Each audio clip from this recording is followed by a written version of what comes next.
सो hi guys, लौट आया हूँ फिर से एक नए एपिसोड को लेके। अगर आपने एपिसोड 10 नहीं देखा है जल्दी से देख लो, क्योंकि अब से धमाका चालू होने वाला है। चलिए आगे बढ़ते हैं। एपिसोड के शुरू में हम आयरीन को देखते हैं, जो कि एक दुकान से खाना खरीद रही थी।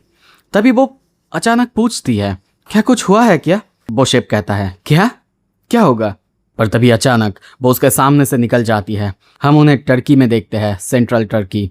और अब वो गाड़ी के अंदर आती है और गाड़ी के अंदर आके वो कहती है, देखा मैं कितनी अच्छे से कंट्रोल करना सीख गई, लगता है उतना कुछ नहीं होगा। वो बहुत खुश थी। पर तभी हम देखते हैं बाहर सब कुछ खराब होने लगता है। उनके साइंस के साथ उनके साथ बहुत बुरा हो रहा है। यह देख के जुयान हंसता है और कहता है, तुमने बहुत जल्दी थैंक्स नहीं दे दिया, पर फिर भी तुम बहुत अच्छा कर रही हो, पर अभी भी तुम्हें बहुत दूर जाना है। अब सीन शिफ्ट होता है। कुछ देर बाद टर्की कैपाडोकिया में देखते हैं। वो लोग वहाँ पे आ चुके हैं। जुयान देख के कहता है, ये अजीब है, ये टॉम अभी भी ऐसा क्यों है जैसे कि इसे कुछ नहीं हुआ है, जबकि इसके अंदर का रेलिक तुम्हारे बॉडी में है। तो अब तक इस टॉम को क्लोज हो जाना चाहिए था। और यहाँ पे जितना देख पा रहा हूँ बहुत सारे सोल्जर्स भी है। पर ये क्या, यहाँ पे दो तरीके के सोल्जर्स है। एक तो वो सोल्जर्स जो कि कियारा का कंट्रोल में है, और दूसरा टर्की के सोल्जर्स। क्या ये दोनों मिल के इस टॉम को प्रोटेक्ट कर रहे हैं? जेहा कहता है, लगता है वहाँ पे जाने का अब कोई रास्ता नहीं है। पर वो पीछे घूमते हुए हंसते हुए कहता है, मैंने तुम्हें कहा था ना, मैं एक टॉम रेडर हूँ। देखो और सीखो एक टॉम रेडर इसमें क्या करता है। तभी सीन शिफ्ट होता है। हम टॉम के बाहर दूर एक बाथरूम में उनको देखते हैं। यहाँ पे जेहा पूछता है, हम जब भी कुछ करना होता है बाथरूम में क्यों होते हैं? वो कहता है, बस देखो। और तभी वो एक रेलिक को बाहर निकालता है। जेहा को पहले लगता है कि ये कोई बॉम्ब रेलिक है, पर जुयान उसे कहता है, ये वही रेलिक है जो कि मैंने उस मेडूसा बच्चे से लिया था। ये एक स्वीट पोटैटो है जिसका रैंक डी है, और इसे यूज़ करने से तुम्हें बहुत ज़ोरदार फाल्ट आता है। ये सुन के जेहा चिल्लाता है, क्या क्या सच में ये यूज़फुल होगा? वो कहता है, हाँ, इस मोमेंट पे, इस सिचुएशन पे ये यूज़फुल होगा। और तभी हम देखते हैं वो एक नया स्किल एक्टिवेट करता है, डिस्कवर टॉम्ब। और अब बहुत ज़ोर से आवाज़ होने वाला है, इसीलिए वो उनको कान बंद करने के लिए कहता है और अपना रेलिक यूज़ करना चालू करता है। और तभी कुछ देर बाद वो अपनी डोमिनेंस का इस्तेमाल करता है, और साथ ही में वो रेलिक वहाँ पे ज़ोरदार ब्लास्ट होता है, जिसका भनक दूर से सोल्जर्स को भी आ जाता है। कुछ देर बाद वहाँ पे जब धुआं ख़त्म होता है, हम देखते हैं एक बहुत बड़ी सी होल। उसमें से जुयान अंदर जाते हुए कहता है, देखा मैंने कहा था ना, वैसे तुम लोगों को चिंता करने की ज़रूरत नहीं, ये टॉम के मटेरियल्स के अलावा किसी को भी नुकसान नहीं पहुंचाएगा। कुछ देर बाद वो लोग उसके अंदर जाते हैं, पर तभी उनके सामने एक डेड एंड था। जुयान फिर से उस रेलिक को बाहर निकालता है, उसे फिर से ब्लो करना होगा। अब दूसरी तरफ बाहर देखते हैं, सोल्जर्स वहाँ पे आ चुके हैं। इस तरफ अब जुयान और बाकी सब बहुत बड़े एक रास्ता बना चुके हैं। वही करके वो लोग जा रहे थे। जेहा यह देख के बहुत ज़्यादा हैरान होता है, कहता है, सच में हम अंदर आ चुके हैं? जुयान कहता है, हाँ मैंने कहा था ना। पर तभी वो उन्हें वहीं पे रुकने के लिए कहता है, क्योंकि सामने टॉम के ग्लिप्स हैं जहाँ पे वो जाता है उसे पढ़ने के लिए। टॉम के ग्लिप्स पढ़ने के बाद वो कहता है, ये बहुत इंटरेस्टिंग है। यहाँ पे लिखा हुआ है, ये टॉम रेलिक, यह है हैंड ऑफ मीडास। पर यह थोड़ा सा अजीब नहीं है, क्योंकि तुम्हारे बॉडी में जो रेलिक है, फिर वो आखिर क्या चीज़ है? जिया कहता है, अरे मीडास की स्टोरी तुम्हें पता नहीं है? वो राजा जो कि किसी भी चीज़ को छूता था तो वो सोना बन जाता था। वो कहता है, हाँ बिल्कुल मुझे पता है, पर उसका एंड तुम्हें मालूम है? उसके एंड में आता है the hand of miss Fortune. और तब हमें उस राजा की कहानी बताया जाता है, जिसमें वो बहुत लालच में आके विश मांगता है कि वो जिसे भी छूता है या फिर छुएगा, जिस भी चीज़ को छुएगा वो सोना बन जाएगा। पर बाद में वो उसके लिए ही खतरनाक हो जाता है, इसीलिए वो फिर से जाके भीख मांगता है कि उसके उस विश को ठीक कर दिया जाए। और तब उसे बताया जाता है एक लेक के बारे में, पेक्टोलस लेक या फिर रिवर। उसमें जाके जब वो नहाएगा तब उसका विश वो कैंसिल हो जाएगा। वो घूमते हुए कहता है, देखा मैंने ढूंढ लिया। वो और कुछ कहता, तभी देखते हैं वहाँ पे गन शॉट होता है। सारे सोल्जर्स आके उनके ऊपर बंदूकें चलाना चालू करता है। पर यहाँ पे उसे समझ नहीं आ रहा था कि ऐसा क्यों हो रहा है। टॉम के अंदर कोई भी हथियार इस्तेमाल नहीं कर सकता, शायद ये टॉम डैमेज है। वो आयरीन की तरफ देखती है, उसकी हालत धीरे धीरे ख़राब होता जा रहा है। वो सोचता है कि उसके पास अब कोई रास्ता नहीं, वहीं पे वो रुक जाता है। वो उन दोनों को आगे जाने के लिए कहता है और फिर अपना स्वॉर्ड निकालता है और उनसे फाइट करने के लिए तैयार होता है। सीन शिफ्ट होता है। अब इस तरफ हम देखते हैं कियारा को। उसको ये खबर मिल चुका है कि शायद टर्की में वहाँ कुछ हो रहा है। ये सुन के वो बहुत गुस्सा होती है, पर वहाँ की सोल्जर्स का कोई खबर नहीं मिल रहा है। और वहाँ पे 2 आदमी और एक औरत, ये सुन के वो समझ जाती है शायद ये वही लोग हैं, और वो बहुत ज़्यादा गुस्सा होती है। इस तरफ हम जुहियन को देखते हैं। वो अपनी पावर्स को बहुत ही खतरनाक तरीके से इस्तेमाल करते हुए जा रहा है। चारों तरफ बिजली के झटके आ रहे हैं, पर यहाँ पे जेहा उसे रोकने के लिए कहता है कि वो चाहे कुछ भी कर ले, पर बंदूक के खिलाफ वो कुछ नहीं कर सकता।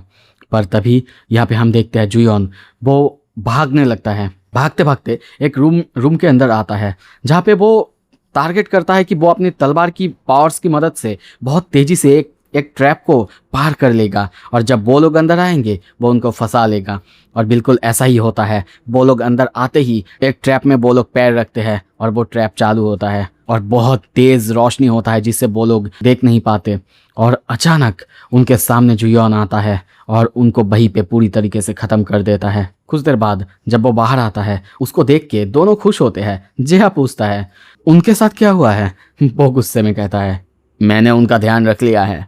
अब ये सब खत्म होने के बाद कुछ देर बाद वो लोग एक बहुत बड़े से लेक के पास आते हैं, जिसके चारों तरफ सोना था। जेहा बहुत ज़्यादा हैरान होता है, अंडरग्राउंड में इतने बड़े लेक कहाँ से आया। पर यहाँ पे जुहियन कुछ नहीं कहता। तभी वो आइरिन से कहता है वहाँ पे नहाने के लिए। आइरिन शॉक होती है। जुहियन समझाता है किंग मिडास वो अपनी पावर्स की छुटकारा पाने के लिए इसी लेक में नहाया था, और वो हाथ दे के भी दिखाता है कि इसके अंदर कोई ट्रैप नहीं है।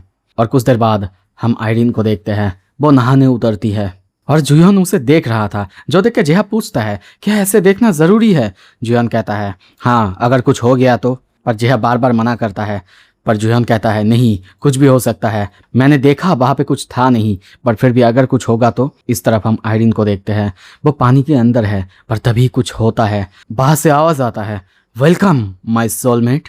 वहाँ पे बहुत खतरनाक बवंडर होता है, और ये देखते ही जुहियन वहाँ पे दौड़ने लगता है। अब एक के बाद एक नोटिस आता है, जो रेलिक सोया हुआ था वो जाग गया है। ये देख के अब जुहियन आइरिन को बचाने के लिए वहाँ पे दौड़ते हुए जाता है, उसे जल्दी से जल्दी वहाँ से बाहर आने के लिए कहता है, पर आइरिन हिल नहीं पा रही थी। उसकी बॉडी को हम देखते हैं जो कि सोना बनता जा रहा था। अब जुहियन सीधा पानी में जंप करता है। वो सोच रहा था कि वो क्या कर सकता है।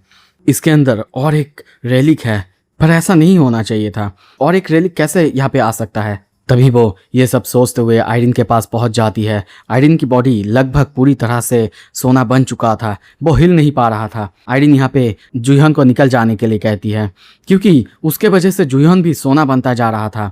इसी वजह से जुहियन समझ जाता है वो क्यों अपने पैरों को हिला नहीं पा रहा है। ये रेलिक यहाँ पे उन दोनों को ये कहने लगता है कि उसका भाई उसके पास है, इसी वजह से वो अपने भाई को लेने के लिए इस लड़की को मारेगा। और ये सुन के अब जुहियन चिल्लाता है। वो आइरिन को कहता है आइरिन, उसके भाई तुम्हारे ही शरीर में है, जिसके वजह से वो तुम्हें मार सकता है। तुम्हारे पास उसका फेलियर हैंड है और उसके पास उसका गोल्डन हैंड, इसी वजह से दोनों एक दूसरे के ऑपोजिट है। तो फिर तुम चाहो तो उसे कंट्रोल कर सकती हो, हमें बस उसे अपोज करना होगा, हमें उसे डोमिनेट करना होगा। और तब वो अपना डोमिनेशन पावर यूज़ करना चालू करता है। आइरिन को भी कहती है जैसा मैंने तुम्हें सिखाया था वैसा ही करने की कोशिश करो। और आइरिन भी यहाँ पे अपना डोमिनेंस पावर यूज़ करना चालू करता है। वहाँ पे वो जगह जैसे कि टूट रहा था, बहुत बड़ा एक बवंडर आ जाता है। इस तरफ इस रेलिक को बहुत ज़्यादा दर्द हो रहा था, वो बार बार चिल्ला रहा था, उन्हें रोकने के लिए कह रहा था। पर आइरिन चिल्लाती है मैं कहती हूँ रेजिस्ट करना बंद करो और सबमिट करो रेलिक। जुहियन ये देख के हंसता है, और कुछ ही देर बाद वो जगह तेज़ रोशनी से भर जाता है। अब कुछ देर बाद आइरिन की बॉडी से हम सोने को उतरते हुए देखते हैं। वो कहती है मेरी बॉडी नॉर्मल हो रही है, और टैटू देखो वो भी बदल चुकी है। जुहियन हंसते हुए कहता है हाँ बिल्कुल, क्योंकि तुम्हारी कॉन्ट्रैक्ट वो अब नॉर्मल हो चुका है, और अब तुम्हें अपनी पावर्स को लेके चिंता करने की बिल्कुल ज़रूरत नहीं, क्योंकि दोनों हाथों की पावर तुम्हारे पास है, और अब तुम्हारे लिए बहुत ईजी होगा दोनों को कंट्रोल करना। ये सुन के आइरिन बहुत खुश होती है और वैसे ही उसे हक कर लेती है। इस तरफ बाहर अब जेहा को देखते हैं, वो भी शांत होता है। कुछ देर बाद हमें फिर से कियारा की तरफ दिखाया जाता है। उसे फिर से खबर दिया जाता है कि टर्की से उन्हें कोई खबर नहीं मिल रहा है, शायद वो सारे सोल्जर्स मर चुके हैं। ये सुन के वो बहुत गुस्सा होती है। और गुस्से में कहती है, ठीक है, उन्हें बोलो अब कोई बैकअप भेजने की ज़रूरत नहीं है, मैं खुद उन्हें मिट्टी में मिला दूंगी। ये सुन के वो सोल्जर वो डर जाता है, कहता है, मैम क्या ये ठीक होगा? वो पूरी तरह से डिस्ट्रॉय हो जाएगा। वो कहती है, नहीं, उसके साथ चाहे कुछ भी हो जाए मुझे कोई परवाह नहीं। अब हमें कियारा के बारे में बताया जाता है कि उसे गॉड ऑफ डिस्ट्रक्शन क्यों कहते हैं, क्योंकि उसके पास एक रेलिक है जो कि इजिप्शियन गॉड ऑफ डिस्ट्रक्शन की है, जिसे भेजा गया था इंसानों को पनिश करने के लिए, और उससे वो कहीं से भी किसी को भी पूरी तरह से धूल में मिला सकती है। इसी वजह से उसे सारे के सारे मैप्स चाहिए थे। इस तरफ हमें दिखाया जाता है वो टॉम्ब वो अब टूट रहा था, उनके ऊपर गिरता उससे पहले ही हम देखते हैं जुयोन यहाँ पे कोड ऑफ हम्मुराबी का इस्तेमाल करता है, जिससे उसने टॉम को उनके ऊपर गिरने से बचा लिया था। पर कोड ऑफ हम्मुराबी इससे खुश नहीं है, क्योंकि उसे इस तरह से इस्तेमाल करने के लिए बनाया नहीं गया है। पर यहाँ पे उनके ऊपर अब टॉम गिर चुका है। यह देख के जेहा पैनिक करने लगता है कि वो लोग कैसे बाहर निकलेंगे। जुयोन उन्हें शांत होने के लिए कहता है कि मैंने पहले भी एक नया इंटरेस्ट बनाया था और अब चिंता मत करो, मैं तुम लोगों को यहाँ से भी बाहर निकाल दूंगा। जेहा कहता है, क्या करोगे फिर? तुम अपने और एक रेलिक को डिस्ट्रॉय करोगे, वो भी अपने मेन रेलिक को? वो कहता है, क्या ये हमारे बाहर निकलने से ज़्यादा इम्पॉर्टेंट है? पर तभी उसे याद आता है अपने मिले हुए एक नए पावर्स, टॉम रिस्टोरेशन। उसे पहली बार समझ नहीं आया था। टॉम तो टूटते ही है जब रेलिक्स मिल जाते हैं, पर टॉम रिस्टोरेशन, इसका उसे आखिर क्या फ़ायदा मिलेगा? और अब वो अपने इस पावर का इस्तेमाल करना चालू करता है। हाथ नीचे रखते हुए कहता है, टॉम रिस्टोरेशन। और अब देखते हैं उनके सामने का रास्ता धीरे धीरे ठीक होने लगता है। जो पत्थर जहाँ पे था वहीं पे जाके लगने लगते हैं। और वो जेहा की तरफ देखते हुए हंसता है और कहता है, मैंने तुमसे प्रॉमिस करा था, याद है ना? तुम्हारी पूरी रिस्पॉन्सिबिलिटी मेरे ऊपर है, चाहे कुछ भी हो जाए मैं तुम्हें बचा के रहूँगा। ये सुन के वो कहता है, इसका क्या मतलब है? अगर तुम नहीं रहोगे मेरे आसपास तो? जुयोन कहता है, अरे बस मुझ पे विश्वास करो यार। इस तरफ सीन शिफ्ट होता है। हमें फिर से कियारा के ऑफिस में दिखाया जाता है, जहाँ पे सारे सोल्जर्स इसी बारे में बात कर रहे थे। वहाँ पे उन लोगों ने बहुत ढूंढा पर वहाँ पे कुछ भी नहीं मिला, और वहाँ पे एक नया रास्ता उन्हें मिला। टॉम के अंदर नया रास्ता क्रिएट हो चुका था। इसी बारे में एक बंदा खबर देने के लिए सीधा कियारा के पास आता, पर वहाँ पे उसका एक गार्ड उन्हें रोकता है, उन्हें अंदर जाने से मना करता है। वो बार बार कहता है ये अर्जेंट है, पर वो सोल्जर उसे अंदर जाने ही नहीं दे रहा था। बोल रहा था कि उसे बता दे, वो अंदर जाके खुद बताएगी। इस तरफ हम देखते हैं रिचर्ड वो वीडियो कॉल कर चुका है और कहता है, क्या कोई है वहाँ पे इस बच्चे के अलावा? हम एक बच्चे को देखते हैं कियारा के रूम पे। वो चिल्ला रहा था, ये वीडियो कॉल आखिर किसने किया है? तभी अंदर वही सोल्जर आता है और कहता है, ये बेबी और कोई नहीं बल्कि जनरल कियारा है, बताइए आपको क्या कहना है। और अब हमें यहाँ पे पता चलता है जो गॉडेस सेकमेट था वो अपनी पावर्स का इस्तेमाल करने के लिए अपना रूप बदल लेता था। और ये देख के रिचर्ड कहता है, इसका मतलब उन्होंने अपनी पावर्स को बहुत ज़्यादा इस्तेमाल कर लिया होगा शायद। क्या वो अब उन्हें फिनिश कर चुके हैं? अब यहाँ पे वो सोल्जर को देखते हैं, वो भी उसे खबर दे देती है। वो लोग मिल के भी उन्हें पकड़ नहीं पाया। इससे उस बच्चे को या फिर जनरल कियारा को हम बहुत ही गुस्से में आते हुए देखते हैं। यहाँ पे रिचर्ड कहता है, शांत हो जाओ, मैं तुम्हें समझ नहीं पा रहा हूँ। कियारा की बातें ट्रांसलेट करते हुए वो सोल्जर कहती है, वो पूछ रही है पेंडोरा के बारे में, उसका प्रोग्रेस कितना दूर हुआ? वो हंसते हुए कहता है, वही तो बताने के लिए मैंने आपको कॉल किया है। ये मैं आपको अच्छा न्यूज़ दे सकता हूँ। अब पेंडोरा को इंटरनेशनल टॉप मैनेजमेंट बना दिया गया है। अब से कोई भी अपने इच्छा से कोई भी रेलिक को हासिल या फिर यूज़ नहीं कर पाएगा, उनके साथ कॉन्ट्रैक्ट नहीं कर पाएगा, उन्हें अपना बना नहीं पाएगा। और अगर ऐसा होता है तो पेंडोरा बॉक्स वो हमें बहुत केओस में फैला देगा। और अगर आप ये लॉ ब्रेक करते हो तो आपको टेररिस्ट बना दिया जाएगा और फिर तुम्हें वो पनिश करेगा। और अब पेंडोरा वो ही ह्यूमैनिटी को रेलिक्स से बचाएगा।